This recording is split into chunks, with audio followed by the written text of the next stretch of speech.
Magandang araw sa inyong lahat mga kaluto. Ngayon po ang lulutuin natin ay isa na naman na paborito nating lahat sa handaan, ang pansit canton.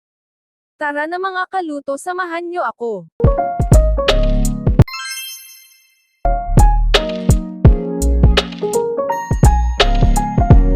Ihanda ang mga sangkap. Hiwain ang mga gulay at ihanda ang lahat ng sangkap.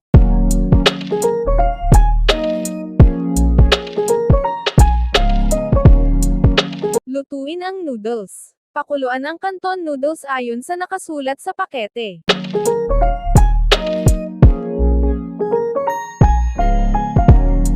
Igisa ang mga sangkap na pampalasa. Mag-init ng mantika sa kawali. Igisa ang bawang, sibuyas, at shallots hanggang mag-golden brown at mabango.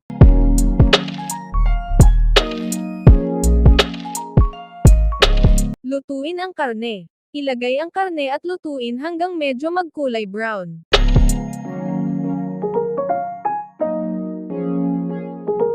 Idagdag ang mga gulay. Ilagay ang carrots, repolyo, at iba pang gulay. I-stir fry sa loob ng ilang minuto.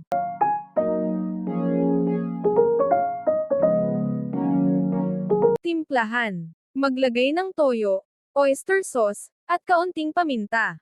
Haluin ng mabuti.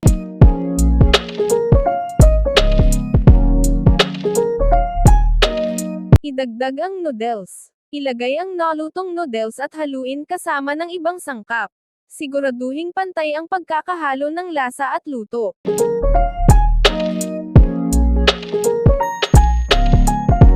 Ihain at i-enjoy. Ilagay sa plato. Lagyang ng kalamansi sa ibabaw at i-enjoy ang masarap na pansit canton.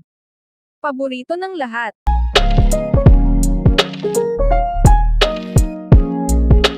Mga kaluto, sana po nagustuhan ninyo ang pansit canton. Maraming salamat po sa inyong lahat, at hanggang sa susunod na luto.